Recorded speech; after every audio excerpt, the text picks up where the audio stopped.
My name is Christina Hryszczuk. I am part of the U-Forum team, and I will be moderating the lecture on information resistance and the narratives that shape how the world understands Ukraine.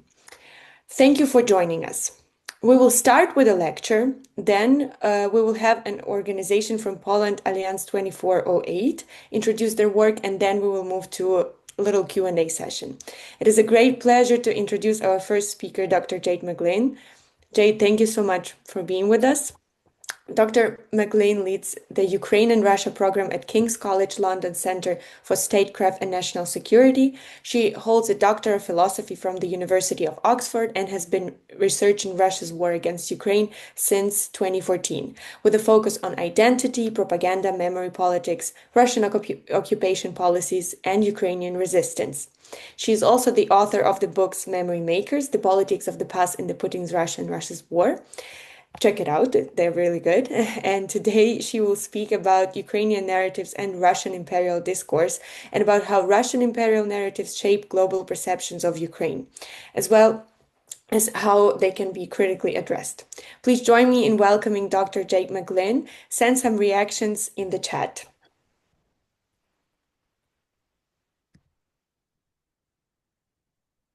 Jade, the floor is yours.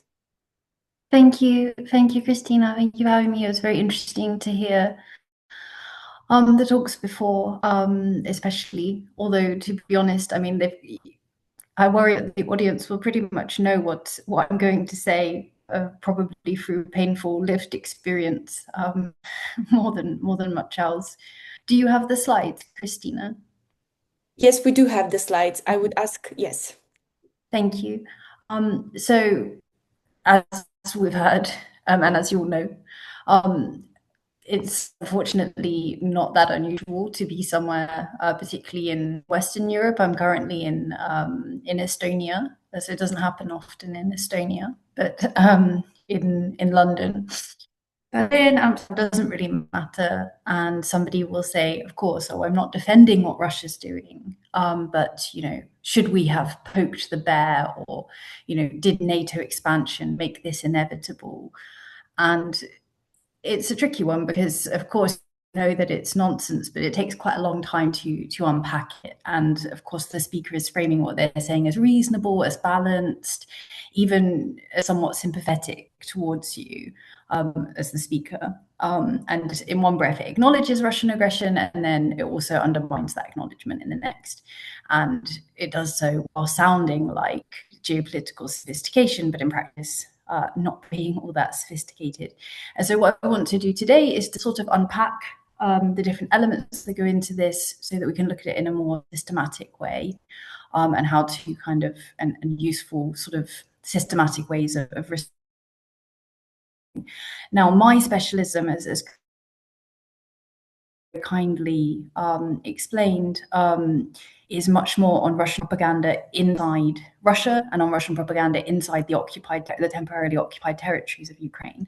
But clearly there are many things that travel, and I want to look at some of the architecture of the Russian imperial narrative, why these narratives travel effectively and with whom, what are the specific mechanics of this kind of these infrastructures of disinformation, how they operate as cognitive systems rather than just a collection of false claims, and then to look at some methods of responding, many of which I imagine you will all already do pretty much anyway, almost naturally. So if we go to the next slide, please. And then, sorry, the next slide. I already said that one. My bad. Next one, thank you. So the first one is around sort of memory as political infrastructure. And of course, in Russia, particularly under Vladimir Putin, but much of it is taken from the Brezhnevian period or the Neo-Brezhnevian narratives. We're not just talking about historical memory as a cultural phenomenon. I don't really need to explain a lot of this to this audience, which is why I have just a picture of the tank, which is taken from a graveyard a tank graveyard of Russian weapons, Russian missiles in Sirkuni, just above Kharkiv. And the Ukrainian soldiers drew on it na Berlin with a deliberate spelling mistake to mock Russia's obsession with talking about the so-called Great Patriotic War all of the time. And this photo takes so long to explain in English, but it's so much to explain in Ukrainian. Ukrainians have a fluency in Russian historical propaganda that, of course, many Westerners, understandably and very luckily for them, do not have. Now, whilst one of the things that shocked me the most as somebody who read so many tens of thousands of Russian accusations of Ukrainians being Nazis or fascists was when in 2022, people said to me, okay, people, Western fellow Brits said to me, okay, but this Nazi narrative, I mean, where has that come from? Nobody's going to believe that inside Russia, surely. And part of me wanted to hug them because they were so naive. And part of me wanted to cry because I didn't know where they'd been for the last 8 years. The purpose of the myth internally, of course, is about conferring moral authority or claiming moral authority, creating a siege mentality, but of course establishing a template because it's understood, okay, any enemy that Russia faces can then be mapped on to Nazis. And that template, despite my British interlocutors' unawareness, was very much ready and waiting in 2022, and it didn't start in 2014. And it's interesting to look at Soviet newspapers in 1991 describing everybody as a Nazi or a collaborator. And of course, it goes much further than that, but we won't go into the full history of it today, not least because I doubt this audience needs it. So if on the next slide, the so-called special military operation, of course, the stated justification and continues to be brought up by particularly Vladimir Medinsky, who played a huge role in developing these kind of historical narratives, the ideologies, who rewrote the Russian history textbook for the 10th grade. So one of the justifications was the denazification of Ukraine, and for most Western audiences that did seem entirely false and absurd, particularly given that Ukraine had a Jewish president whose grandfather's family were murdered in the Holocaust. In this particular case, this is where you see that the propaganda does not travel from Russia into the West. It worked to a certain extent at home. Some polling that was released by Princeton showed that a majority of Russians did believe, a plurality of Russians did believe that fascists were in control in Ukraine. But it doesn't necessarily, I do think it's still a useful example in the sense that it doesn't have to operate through false statements that can be fact-checked. It operates much more through still false, but narrative frames, so interpretive architecture that can predetermine who the heroes are and who the villains are. And I think that distinction between looking at facts, looking at false facts, and looking at interpretive frames is the point that I want to focus on a lot here. So if we move to the next slide, please. Because, of course, alongside the 20th century template, there's a much older and more foundational narrative that exists within Russia and that I think has traveled more successfully. Claim, of course, that Russia is not merely a state, but it's a distinct civilization with its own values, its own historical logic, its own right to a sphere of influence. And the intellectual tradition of Eurasianism, but it goes longer than that, back into Third Rome, and essentially rests on the expropriation of Kiev and Rus. So the idea that Russia is the rightful inheritor of Kiev and Rus, by claiming that, Russia can claim not just specific founding sacred sites, it can claim a sort of genealogical legitimacy to speak for the East Slavic peoples, a right to define who belongs, who doesn't, who is from civilization and national heresy rather than just a normal expression and a pretty continued one of national self-determination. And you see this logic in the essay on the unity of on Ukrainian unity. You see, of course, it throughout pretty much all of Russian kind of historical writings. The that emanate from the state, which is pretty much most of them in either a direct or indirect way. Now, there's no need to go through why it's nonsense. Many of us have meticulously documented that this is an invention of 18th and 19th century imperial historiography. But unfortunately, the fact that Russia has had hundreds of years to spread this idea, as it was put to me by a very, very intellectual and informed woman, okay, but Kiev was the first capital of Russia. And that really befuddled me in terms of knowing how to reply, because I understood as a British person what she meant, and why she would think that, but also it was just so wrong. And then you sit down and you have to try to kind of unpack exactly all of the different points at which it's wrong. Yes, and I think it just made me understand how much Russia has been able to say its narrative, and of course not just eliminate Ukraine's, but to place another one. And there was a very interesting exhibition in Denmark on the Rus, and on the kind of the links between the Vikings and of course this period, and the links between it ended up being about the links between Danish and then Ukrainian history. But originally they had worked with historians from Moscow, but the year was 2021, and Russians demanded. I spoke to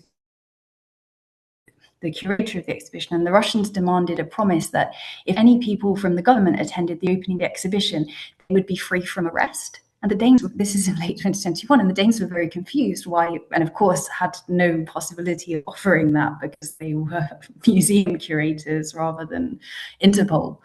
I said, I'm sorry, we can't give you that. And so instead they began to work with Ukrainian historians and historiographers. And in the end, when the full-scale invasion began, this museum exhibition opened somewhat later, and they had a much more accurate historiography of the Rus as a result. Unfortunately, I don't think it came to the UK, but I wish it had done. On the next point, on the next slide, please. Of course, so far I'm mainly talking about the West, but the third major pillar of Russia's narrative architecture is, I would describe its most audacious, the claim that Russia is not a colonial or an imperial power, but it's a liberator or an anti-colonial power. This is given some credit among sort of the far left, mainly because they sort of imperialist, anti-imperialists who are unable to understand that any country that is not the United States of America might have some agency, a common problem, it would appear. But also, of course, in some parts of the global South, and of the narrative inversion is extraordinarily ambitious. Russia, a state that's conquered Siberia, Central Asia, the Caucasus, the Baltic states, centuries. It didn't get that big just because everybody wanted to join it. That's enforced Russification policy now is, abducting children and hiding their identities. Deported entire ethnic populations, that it is able to present itself as the champion of anti-imperialism. I mean, to be fair, it shows how good they are at shaping these interpretive frames, and also how lazy we all are in terms of thinking. And the inversion works through kind of changing definitions. So imperialism is redefined as specifically Western, specifically liberal, US military intervention, so-called NATO expansion. The historical move, the invocation of Soviet Cold War support for liberation movement, is something that is purely Russian. Of course, many Ukrainians played a massive role in the liberation movements, but Russia claims all of that just for itself.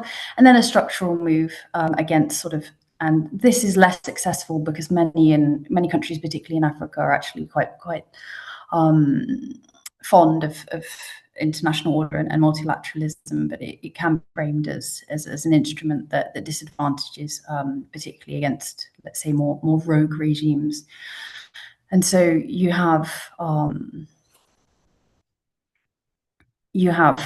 a very, what is it at first sort of look, a very a very hard claim to counter, because it's very hard to know where to start, because it's so very wrong. A bit like my kind of befuddlement when presented with the question of Kiev. But it's not so difficult, provided that you focus on the values. Of course, all of this, and if we go to the next slide, all of these narrative pillars, whichever they are, they all basically rest on the erasure of Ukrainian identity, on denial of Ukrainian national identity as something genuine,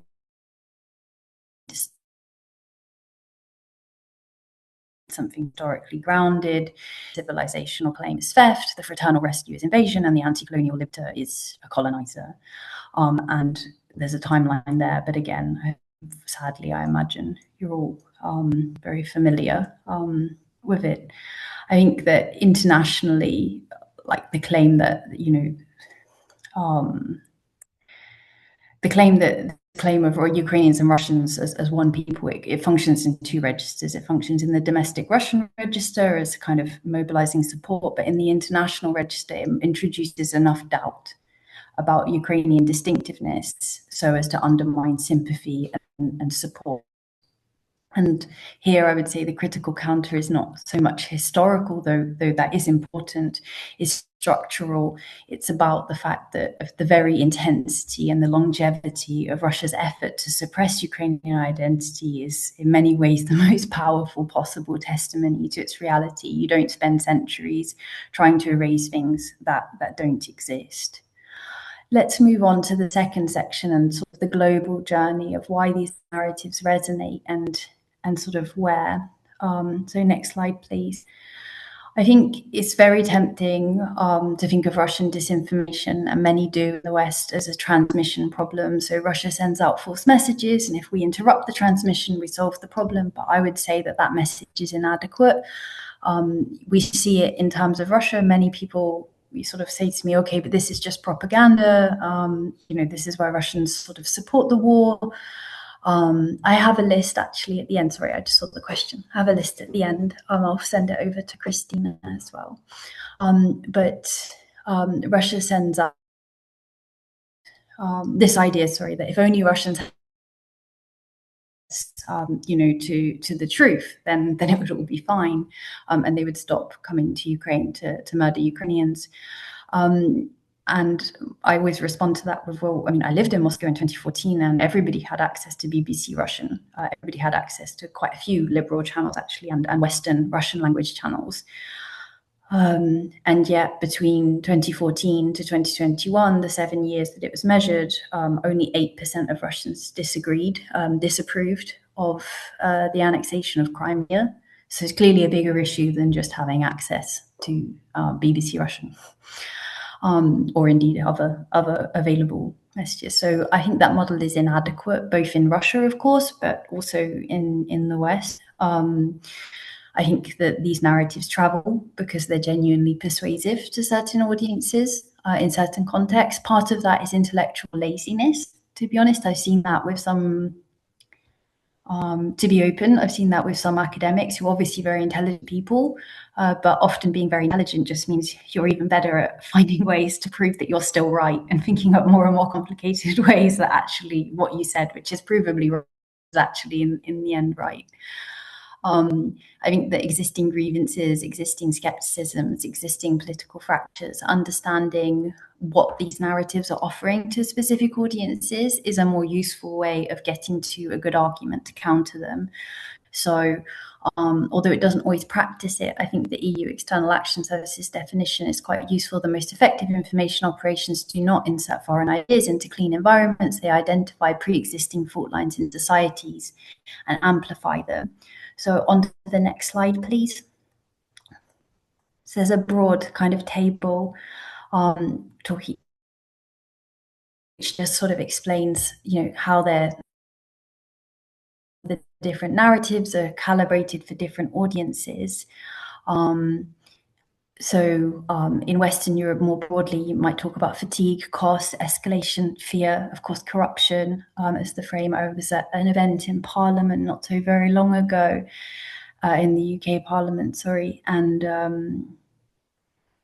a person whose role I won't identify said we were discussing, sort of the future of Ukraine, kind of different scenarios for the future of Ukraine, and a person asked me, okay, but is it so clear cut? Because isn't Ukraine very corrupt? And again, well, I mean, that's your definition. Here are some reasons why that would be not a correct definition.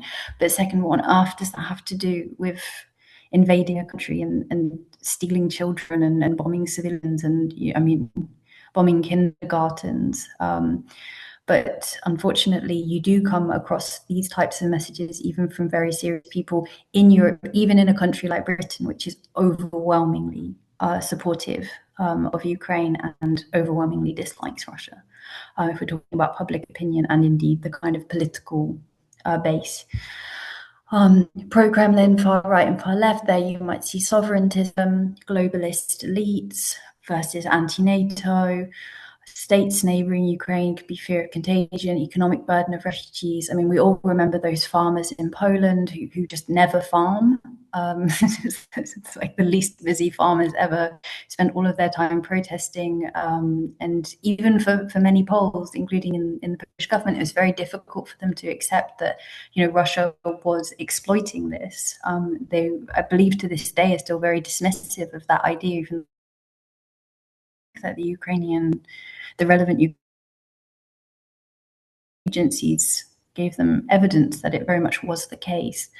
In the global south, we've already broadly discussed it, and then in the Russian domestic and occupied territory, we won't go into detail on that because it's an entirely different kind of, it would require a considerable amount of time, but there, of course, there's a whole range as well of psychological attributes and coercion that can be applied that are not relevant to the international space more broadly.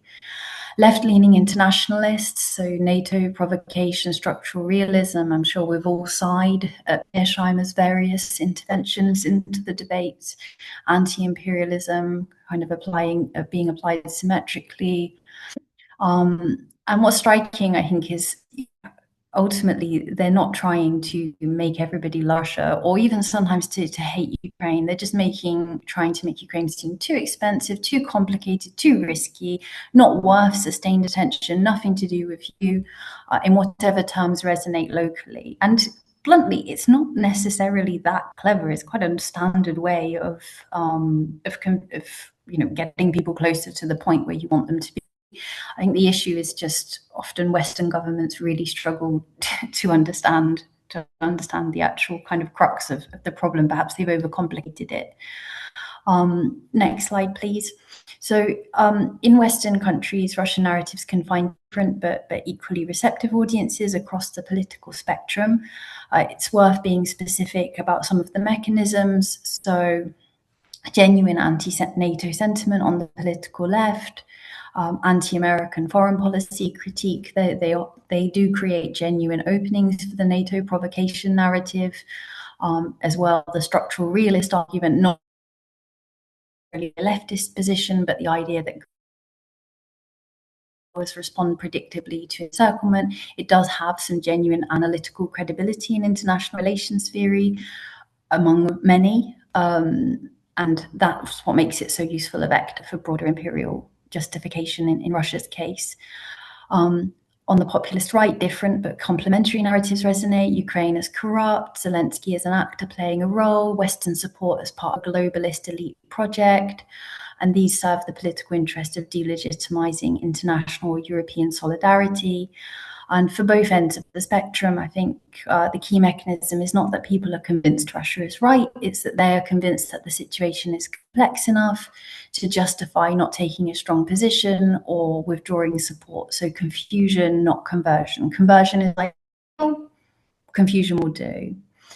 Likewise, of course, in the idea that sort of the West is using Ukraine as a proxy in countries that have been victims of Western interventionism resonates strongly because it does map onto real historically grounded experiences. If your country has been subject to a US-backed coup or military adventurism or skepticism about Western geopolitical motives, it's not you don't need Russian propagandists to say that. That's something you've learned. And of course, then Russian operations are able to exploit it by repositioning Ukraine not as a sovereign state exercising self-determination, but as a Western instrument in a broader geopolitical struggle.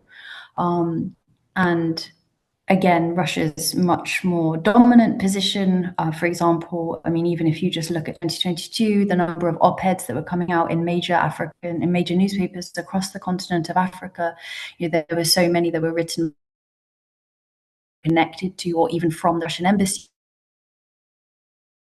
in various countries, and by comparison there were hardly any from Ukraine for understandable reasons, because you didn't have as many embassies.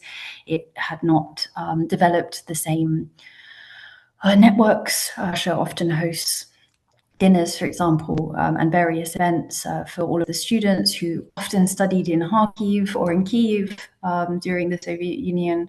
But it used those to create different networks. And of course, Ukraine is very much playing catch up and doesn't have the money and is fighting an existential war. So less time for op-ed, sadly, which I think does draw attention to how important the work that the various people in this network and this type of advocacy, how important it is, because Ukraine does have that disadvantage. I think it means that every voice really, really does matter and can really change opinions, as you know, because you've all engaged with it. If onto the next slide, please. I think another element that's been spoken about before I go on to here, I just quickly say should talk about the fact that just people really don't know that much about Russia, let alone Ukraine. A lot of the time, it's just a lot of ignorance, and even quite often, I will hear people who are pro-Ukrainian and are very much like on the right side, and they will say things that I find just mind-boggling because they're not necessarily that informed, and I suppose sometimes it's about knowing the step at which to enter the conversation. One of the biggest advice I normally give to Ukraine who perhaps are about to speak for a Western audience is just start at step one or maybe step two, depending on the audience. You do not presume that they know anywhere near as much as you know about Russia. Do not presume that, of course, they know anywhere near as much as you know about Ukraine. You really do have to kind of go back to the basics to explain it. So on the next slide, so cognitive warfare model, so why fact-checking fails, so returning a little bit to the mechanics of this. The framework comes from what people are now calling cognitive warfare. So it's a concept that's developed within EU and NATO analytical communities to describe the whole gamut of information operations, in particular in relation to Russia, though not only. Often people talk in NATO about Russian cognitive warfare, but interestingly, cognitive warfare tends to actually really only come up in analytical writing about Western readings of Russian cognitive warfare. In any case, that's a separate discussion, but the key idea is that these are operations that target not just information, but the mechanisms of perception and judgment themselves. So the object of the attack is not what you believe so much, but how you process the information or reality that you are seeing. So in general, the full operational cycle moves through 6 levels. So vulnerability. So what does you identify? What does the audience already fear? Economic anxiety, escalation, distrust of elites, migration pressures. Where are their vulnerabilities? What can you exploit? Then second of all, you want the frame to select a frame that fits that vulnerability. So not necessarily a specific frame, but an interpretive architecture. So somebody's got economic fears, Ukraine is too expensive. Why are we spending money on Ukraine? Somebody earlier was speaking about an American that And, why are you spending money on Ukraine when it needs to be spent at home? As if, these people are going to take the money from Ukraine and then give it to poor people at home, which they never do. Third emotion, the frame is attached to a core emotion, sort of fear, fatigue, cynicism, grievance, hopelessness, and it's the emotional attachment that can make the frame sticky. So a fact can be corrected, but a fear or feeling of exhaustion or a feeling of grievance, that's much harder to dislodge. Repetition, so distributing it in various mechanisms at high volume wherever possible. So this has been described, I think, by Rand as the firehood of falsehood. So not one big lie, but a high volume of compatible framings. I have some issues with the firehood of falsehood model, but there is an element of scale. Normalization, of course. So once the frame has been repeated enough, it transitions from a claim being made to, a genuine point of view that, for reasons of balance, must also be entertained. And then 6 is the political effect. So the final output doesn't necessarily have to be belief in a specific claim. And it's at this point where we're also really going into influence operations, which is a topic beyond this, but of course related. So a change in political behavior, if you're able to reduce support for Ukraine or, increase a demand for pragmatic negotiations. And that's one of the most interesting things chatting with American colleagues in the political space is people who will say, oh, well, we'll see if they'll be see what Ukraine is willing to give up, and then seriously, you think that if Ukraine gives up Sliansk, that's going to end this war. That this whole war has been about Kramatorsk, and of course they can't answer it. But the question to all of this is not so much, is this true? It's more, what emotional vulnerability does the frame being used exploit? What political effect is it designed to produce? And I think once you can answer those sort of questions, you're beginning to fight the right battle, or at least you feel better equipped to fight the right battle.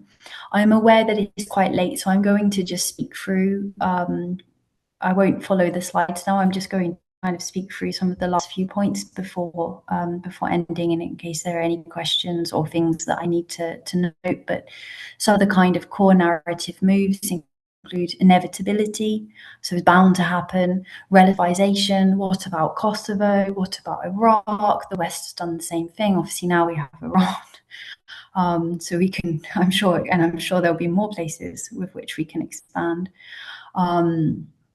Victimhood inversion. Russia is really amazing at making itself the victim. It's really quite an incredible gift to be able to do the things that it has done in Mariupol and across Ukraine, and to still somehow make itself the victim in some people's minds.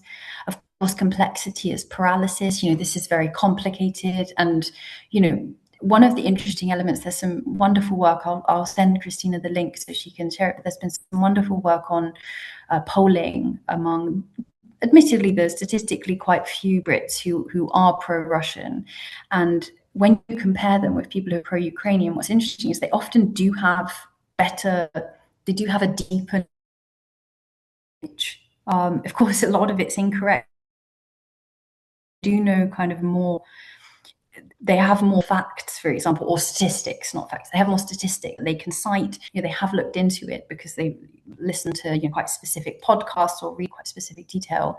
And again, it's not informed knowledge, but they're able to sort of overwhelm another interlocutor who might be pro-Ukrainian but who is uninformed by citing different historical moments that did happen, but of course when are completely ripped out of context are not correct. For example, talking about Volin or something like this.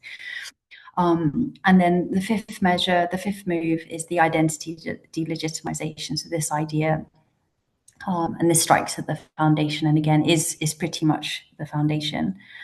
I think it's also worth noting, of course, that Russian narratives have evolved. I think everybody's pretty much agreed that in phase 1, so let's say in early 2022, there was a real, Russia just failed in the information warfare side in the West. But already by the end of 2022, beginning of 2023, you start to have a certain element of symmetrization. Okay, well, both sides are doing some things. And then 23, 24, cost, corruption, fatigue, peace framing and inevitability. And now there's a lot going on, but unfortunately, we can't blame the Russians entirely for all of the mess that is happening around the world. But the idea is, I suppose, that where justification fails, Russia will shift to symmetrization, to moral fog. I would say that at the minute we're sort of between the focus on the inevitability of Russia winning, which is of course very much not true, and very easy to disprove. The idea that Russia is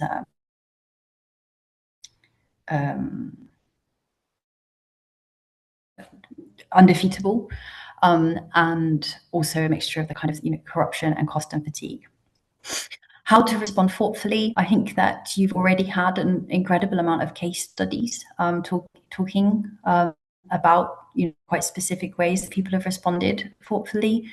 To summarize, I would talk about kind of naming the type of frame that's being applied, because it helps to make it less emotional. I mean, I feel that even as somebody who, let's say, spends a fair amount of time in Eastern Ukraine, obviously even I find the topic emotional, and I am not Ukrainian, so I can't imagine how you all feel having to deal with some of these narratives. So trying to address it academically, that's a way that I personally find it makes it easier for me to not just start screaming at somebody, they bomb kindergartens, are you an idiot?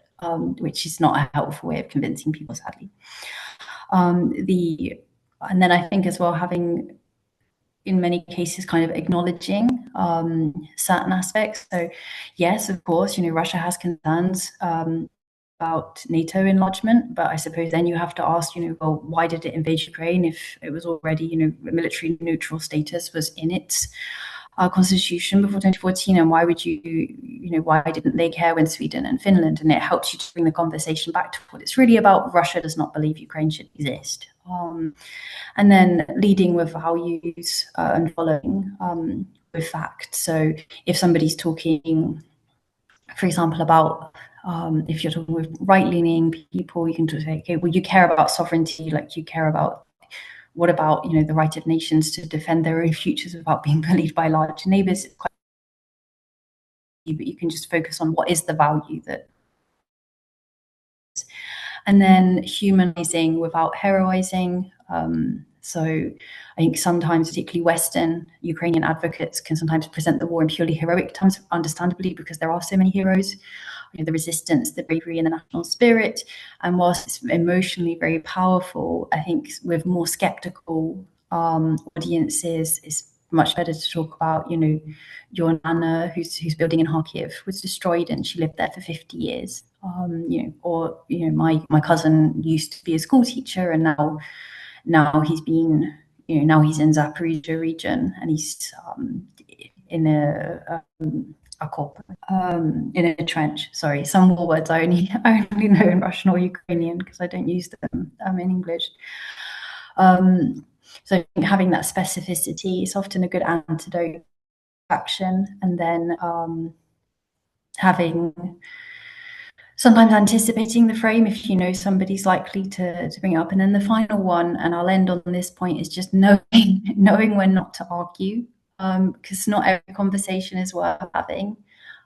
Some people, if you're advocating, if they're people with power, it's worth it. But sometimes some people are just not worth your time or your energy. And I think you'll already know which conversations those are. And so on that point, let me end. But thank you for your attention. And I hope I didn't go on for too long, because I know you're all very tired probably at this point. Thank you so much. That was very interesting, very informative, and all of the participants will receive your presentations so they can deep dive into what you said and what you wanted to say also. There are a few comments in the chat that people would like to have the list of studies or the references of your personal research, but I think you can send all of that to my email, and then we will create a document that we will send to all of the participants of today. There was one question from Katarina from Netherlands. How do you deal with students who attend your lectures and hold pro-Russian views? Are there any? And if yes, how do you deal with them? Well, it's funny because I actually don't teach anymore. I taught at Oxford, and then when I took my King's position, my job is 50% research. I'm researching the temporarily occupied territories, and 50% informing government. So more policy and advocacy style. Obviously, I do sometimes give lectures. Um, in general, I respond by asking them questions back, and it depends very much because if I do give lectures, they will tend to be, for example, I remember giving a lecture to soldiers from a Western country, and it was Russia is not an enigma, so it's kind of like basic, like what is a Russia? Um, and they asked me, well, but aren't Azov Nazis though? This is in the year of our Lord, 2025, I believe, maybe end of 2024. I said, okay, well, first of all, like, what makes you say that? And they put out various points. I said, okay, well, this is not true. Obviously, like any military is going to have people with certain, kind of people who join the military are not that likely to be Greens or Lib Dems in the UK context, for a start. Second of all, if you're talking about Azov, you need to talk about you're talking certain ideology. There is no evidence of that ideology, blah, blah, blah. And then as a third point, I said, it's interesting though that you asked that question, because why didn't you ask me about Rusich or the Russian imperial movement? I said, have you heard of them? I said, no, I've not heard of them. I said, well, don't you think that tells you a lot? That you've never heard of them, even though like these are outright Nazi ideological kind of units. And that I think probably had the biggest effect on them, is to just think about, okay, why have I heard all these things about Azov and not? So in general, I don't have students in that sense. I have PhD students who are, of course, very informed because they're choosing to work with me in a certain way. But I try very hard to, of course, never be rude and to just respond. It's easier for me though, because I'm very privileged, because I'm British. I can be a lot ruder to people, I think, than probably Ukrainians feel they can be. I can just say these things. And so I have a lot more freedom. I think you probably have to kind of probably be more polite, or feel that you have to be more polite. But yeah, I think I get to be blunter because I'm seen as like, kind of like Svaya in the West sort of idea. The last and maybe personal question, because my master thesis was on countering disinformation, but it was from a legal perspective. And when I was telling my friends and some other students, because I study in Germany, that I would do this would be my master thesis topic, I heard one question all the time, but aren't you biased to do that? Aren't you gonna write that Russia is bad just because Russia is your country's enemy? And I told them, but well, Russia is bad, but how to respond, especially for Ukrainians, what is your point of view? How to not be viewed as biased? Because I know that from coming from your research and Peter Pomerantsev research, but maybe he can be called biased sometimes because he kind of is Ukrainian, but just raised in London. How to respond to this and how to show in your research that you are not biased, that you are doing this from the position of person who knows the language, person who knows the background, and person who's interested in the topic, and not just because you're Ukrainian. Mm-hmm. I think there's two elements in it. It comes a bit to the final point around, knowing when to not engage. If you're talking about it, from a purely academic perspective, you can show that through your methodology. Of course, researcher positionality always has an effect. We're all biased. It's inevitable. I think it's just about showing that you've reflected on your positionality in relation to the research, and I think that's a relatively easy task, to be honest.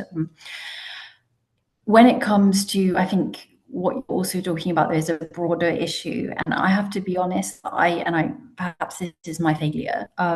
Obviously, it is, but I don't have a solution to it, which is this general sense that in some Western capitals that, well, Ukrainian voices on the war can't always be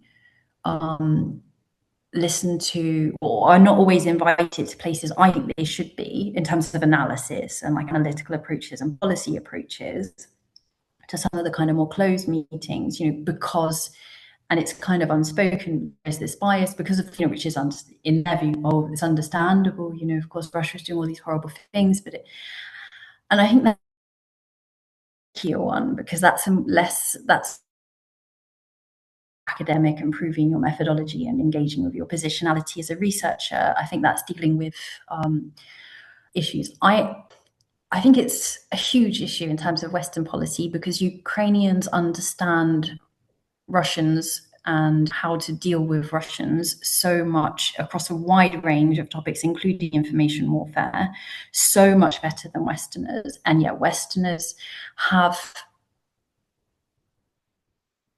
I think it's an arrogance.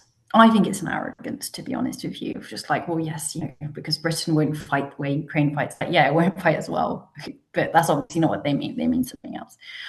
I think the best way to do that is just to show them. But I also think sometimes, unfortunately, probably you do need Western allies who understand, who are not arrogant themselves, who understand, yeah, okay, like our guys are idiots, but they just know how to translate things to shut up the arrogant Westerners, or so I think there's a dual approach. If you're talking in the purely academic sense, I think that's quite easy. You show it methodologically, you show it by engaging with your positionality and how you kind of adapt and mitigate that. If you're talking in a more general analytical policy sense, I think sometimes having Western allies, but also, again, just proving it, let the knowledge speak for itself, let the results speak for itself. Thank you so much. That was very interesting. That was a very insightful lecture. And I know that you told me that you have to go already. If anybody from our participants has more questions, I will send them to you on the email, and then we will create this document to inform all of the participants a bit more. Thank you. Have a nice evening. Thank you for joining. Thank you. Bye-bye. Thank you, everybody. Our next segment shifts from academic analysis to practical civic engagement. We will now hear a short presentation from Alliance 2408. This is a Ukrainian youth organization from Poland, and they focus on combating Russian disinformation and strengthening information resilience among young people. They will briefly introduce their work and initiatives. Thank you so much. Can you hear me well? Yes, I can hear you. Great. First of all, thanks to Dr. Jade for her incredible presentation. Also to the previous speakers. It was really inspiring. We are still standing here with a bit fewer people because some other had to go for other commitments. But nevertheless, we are very inspired by all your experiences. We are a relatively new organization. And still, during the first months of our work, we have managed to capitalize on our activities countering disinformation, especially taking into account how important it is for Poland and its current situation in the bilateral relations with Ukraine. Without any further ado, knowing that all of us are pretty tired, I think, at that moment, and without any sort of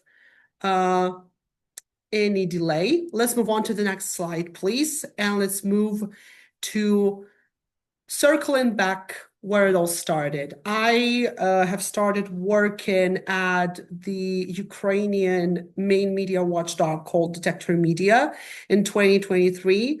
And that was the time when I got really engaged into the disinformation research, specifically focusing on disinformation and Telegram. and the way Russia has tried to sabotage various election cycles in that country. And you can see on that slide the titles of some of the articles that I produced for that. And later on, when I moved to conceptualizing and actually waiting for the official registration of the alliance, we have decided that disinformation will definitely be one of our pillars.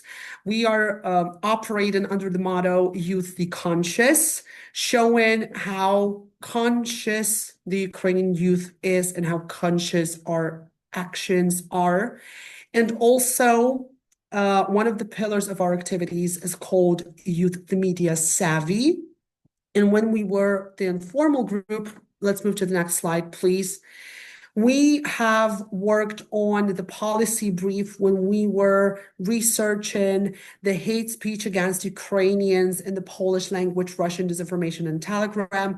We have indicated a few Polish language Telegram channels that were spreading very, let's call it, fiery and very hateful messages toward it against Ukrainians. And that was actually the seed that took its root in our further activities that I will present a bit later on. If you want to familiarize yourself with the content of that particular research and its outcomes, you can visit the link you have on that slide. Let's move to the next slide, please. After we got the official registration in September of 2025, we kicked off our activities officially already.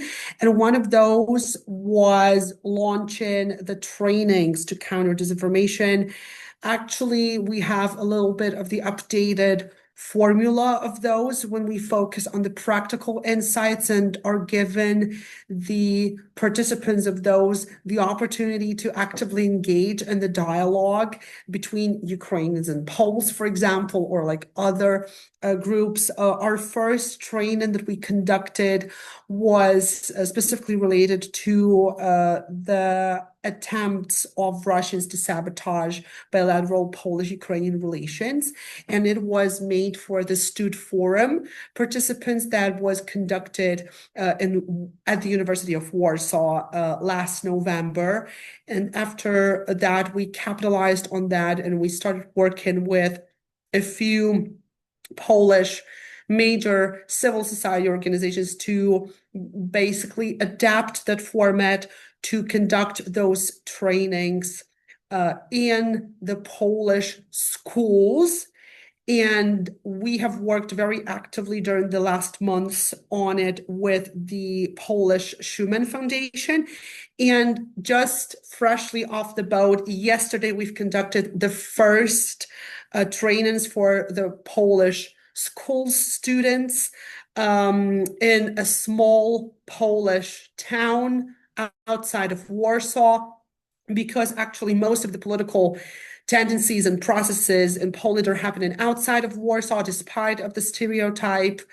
And basically, we want to capitalize on that. We've had the experiment, and when we will go back to analyze everything that we have to change in that formula, we'll be conducting more and more of those trainings in the Polish schools, specifically outside of the capital city.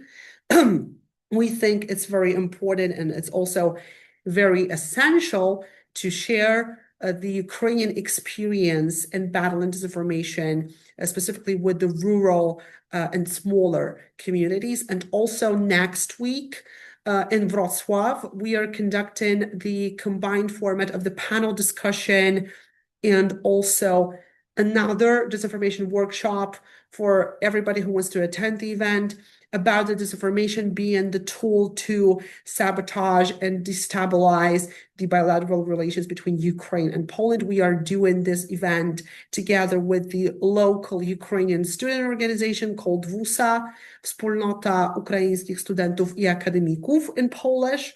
And we are also very open to conduct the similar events also in Poland and outside of it, if there is such demand. and also in a few of our bigger projects, because we are the officially registered NGO, which allows us to submit for various grants of the international and local level.